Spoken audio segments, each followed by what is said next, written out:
In the meantime, today on this Tuesday, the second Senate impeachment trial of former President Donald Trump will begin. The high-stakes battle comes after both sides of the aisle agreed to a speedy process in the Senate.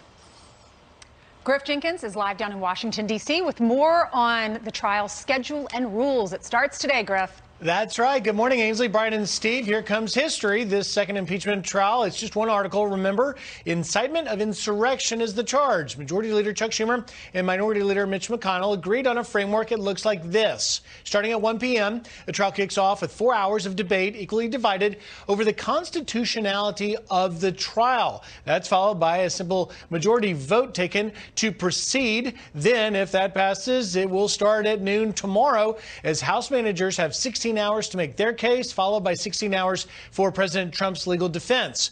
Now, Schumer says the trial is crucial to determine if Trump is guilty, but some Republicans who are sworn jurors are pushing back. The president's actions were reckless. The snap impeachment raises serious questions about fundamental fairness, due process, or more accurately, a lack thereof. No witnesses are scheduled to appear, although House managers could call them if the Senate approves, or they may also rely on recorded testimonies like this. I intend to put into words that every American can hear for decades to come how close we came to losing our democracy. This as the Trump legal team previews their defense, calling this trial political theater, filing a brief stating, quote, Mr. Trump used the word fight a little more than a handful of times, and each time in the figurative sense that has long been accepted in public discourse. It was not and could not be construed to encourage acts of violence. And remember, the bar to convict is very high. 67 senators would have to vote against Trump. That means 17 Republicans. No indication they're anywhere near that number. However, if at the end of this there is a conviction, the Senate would then vote on whether Trump should be disqualified from ever holding office again. Brian, Ainsley, Steve. All right, Griff, thanks. So meanwhile, Axios was reporting that leadership among the Democrats are astounded that the Trump that they were dealing with on January 10th, whose reputation was ruined, and many people thought when losing 10 Republicans on the vote for impeachment, they thought that, well, this guy is no longer as powerful. They seem to look around and say, I cannot believe he has basically regained a lot of that power that he had, and he's still probably the most popular Republican in the country. And if you're going to look to take him out, you're going to have a hard time doing it. And the easier time would be if you call witnesses. But if you call witnesses, this thing's going to stretch 3 weeks, right, at which time Joe Biden said goodbye agenda. Trey Gowdy looked at the strategy of the Democrats and said, what were you thinking? If you wanted to win, this is not the way to do it. I think the Democrats, in their haste to impeach this president for the second time, picked the weakest of their arguments. I'm not suggesting they would have been successful on another argument, but a much better argument is, okay, you were surprised that the siege took place. What did you do once you learned that it was happening? That is the better impeachment article, is what did the president do once the siege began? But they didn't want to do that. They picked the dumbest of all impeachment articles. What the president's lawyers are going to do is play those clips and say, you know what, if you're going to start penalizing hot political rhetoric, let's do it for both sides. It's going to be very interesting to see if they're going to cleave the groups like the Proud Boys and Oath Keepers and say, guys, they've been planning this for weeks. He was doing a rally and wanted to have their voices heard outside the Capitol building, not inside the Capitol building. And if you just look at the track record, you might not like President Trump's language and his what he did after November 3rd, but you could also say Donald Trump's crowds are not rowdy. They don't wreck things unless they're attacked by BLM or Antifa.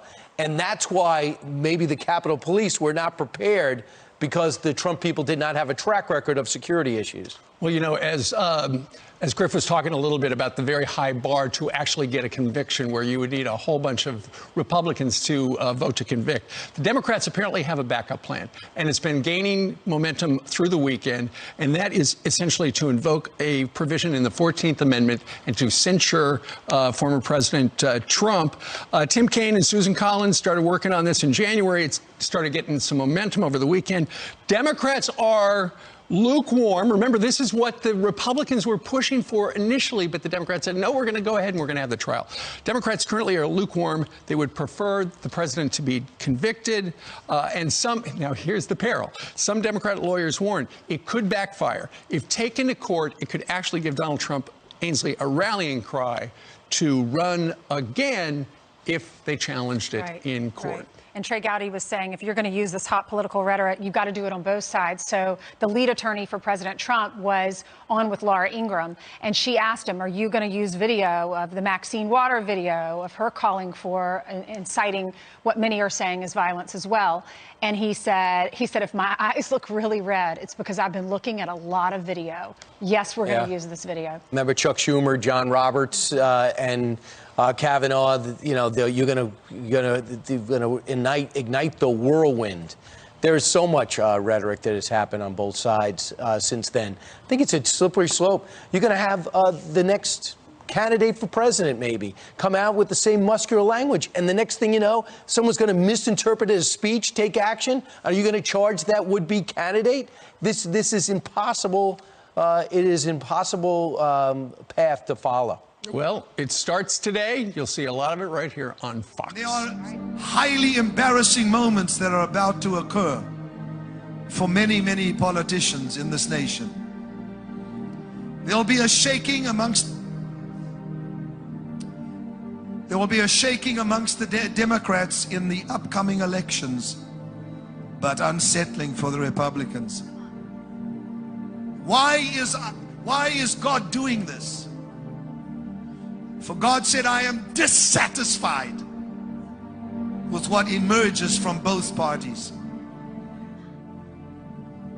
They will shout, impeach, impeach, they say. But nay.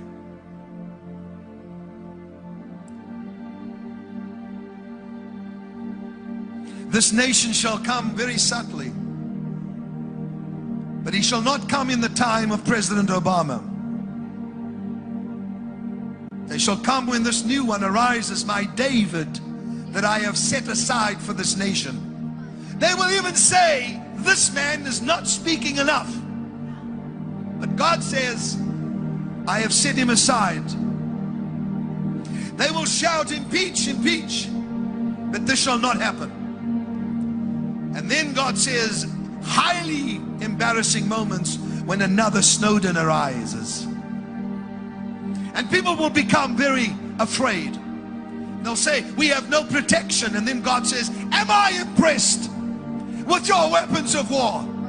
Am I impressed with the strength of your men's legs? Ha! I have said I will bring this nation to its knees. The man that I have raised up, pray.